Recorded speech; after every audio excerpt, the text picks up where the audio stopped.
Hey Fragrance family, I'm Daver. And I'm Carlos. And we're the Fragrance Bros. Coming at you again with another review with special guest Carlos. Again, how are you doing, Carlos? I'm doing great. How about you, buddy? Doing great. Great to have you on as always. Always happy to be back. I love it. Thank you.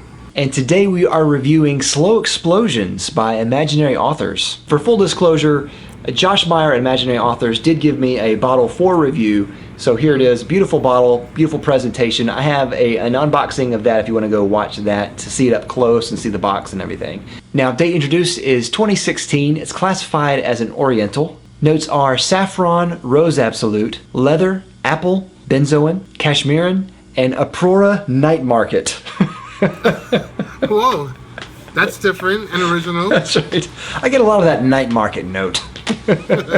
So Carlos, what do you get out of longevity out of this? I get a good 6-7 hours. Wow, that's really good on you, actually. Yeah, it lasts on me. Doesn't project after the first hour or two, but it stays on my skin. It clings to my skin for some reason. So I get about the same. I get about 6 to 8 hours, and that's an average range for me. What about projection? Projection is good. I mean, the initial blast is really strong, but it projects for about 2 hours, and then it gets close to my skin after. On me, I think it was a little bit stronger, but not much. Mine was still in the average range. When I got it at work, and I sprayed it, and somebody nearby was like, whoa! With my skin, this would be one that I could potentially overspray if I put too many sprays on, so. Season, I think this is great for spring and daytime, and maybe nighttime, for that night market event. And purpose, I would say this is good for casual and good for work. All right, so Carlos, what does this remind you of? This reminds me of his previous An Air of Despair from last year. I get a lot of saffron, dry saffron. I get leather. It's definitely a leathery scent. And I get a lot of rose on this one. I was really looking forward to sniffing the apple, but the apple accord is very faint on my skin. You get a lot of what is just listed in the notes.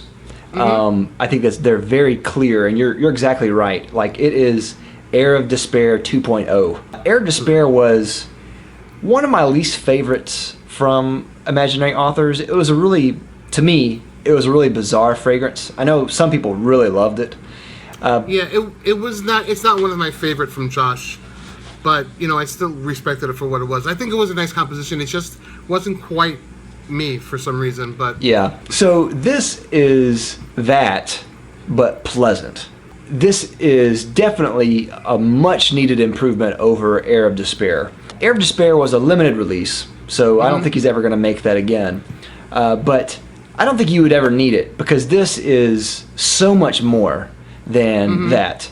You definitely get like the saffron, like the woody saffron accord that was in Air of Despair, front and center here. Right from the first blast, you get a ton of saffron.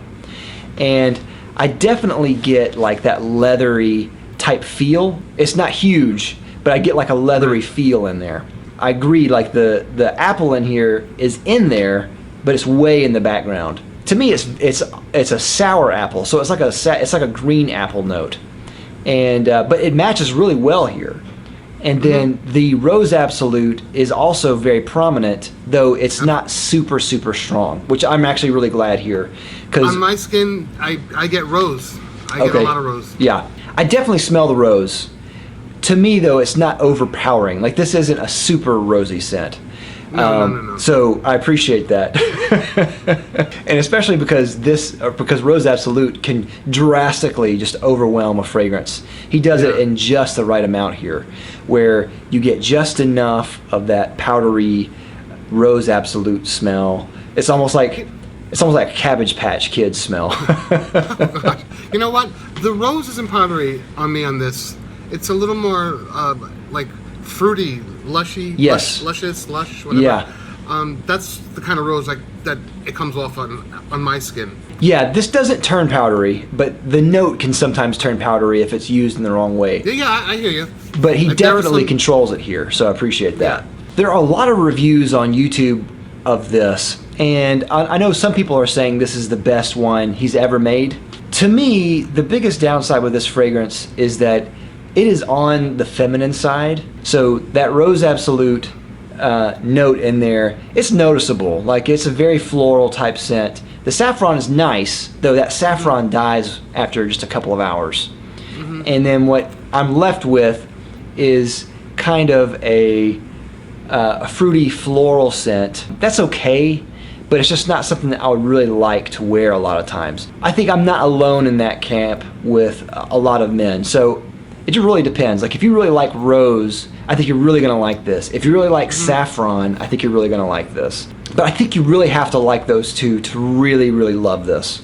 I'm gonna have to disagree on the leaning feminine. I find this to be actually unisex. Really? I know that I'm very open-minded when it comes to those type of things. I mean, Black Orchid is my favorite fragrance ever, but I know what smells very feminine or very masculine, or on my skin it comes across as unisex. It's actually quite down the middle for me, anyway. Okay. This one is nicely done, but just wasn't my favorite from Mr. Meyer.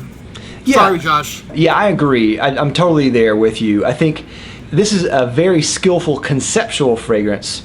It's not something that I would really wear, though, but I really appreciate it because it's so unique.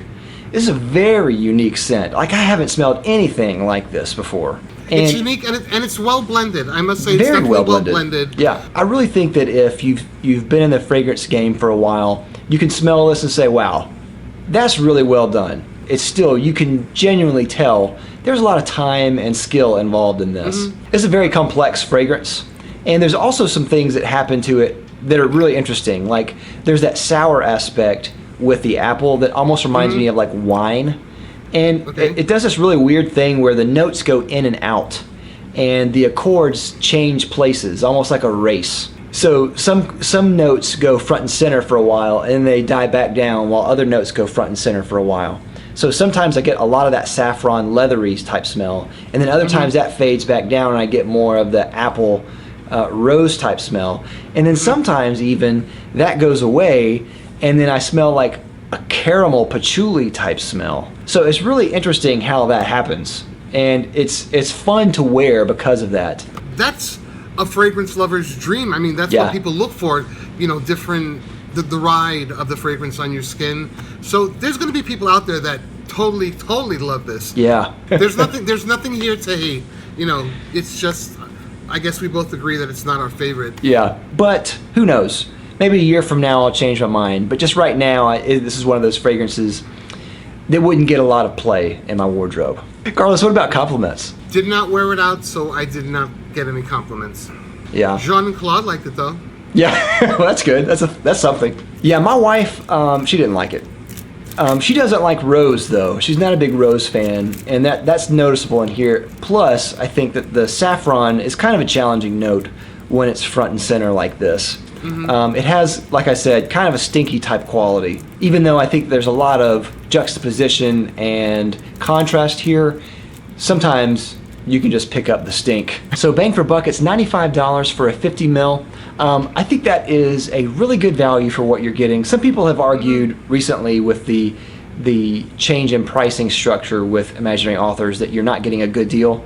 You're still getting a really good deal here. I think so. I would say they are. Yeah. All right, so final rating, Carlos, what do you give this? I'm going to give this a 2.5 out of 5. For me, as a man, for men, I would say it's a 3 out of 5. I would say for a woman, I think it would be just a little bit better and be a 4 out of 5. I think it's a good fragrance overall, not my thing. The fruity floral aspect, not really something that I would wear a lot, but superbly done, masterfully blended, great fragrance overall. All right, so that's all we have. Let us know if you've tried Slow Explosions down in the comments down below. Do you like it, love it, hate it? Let us know. And of course, if you haven't already, please like and subscribe down below. We'll love you for it. And I'll have a link down below to Carlos's channel. You can go and check him out and subscribe to him as well.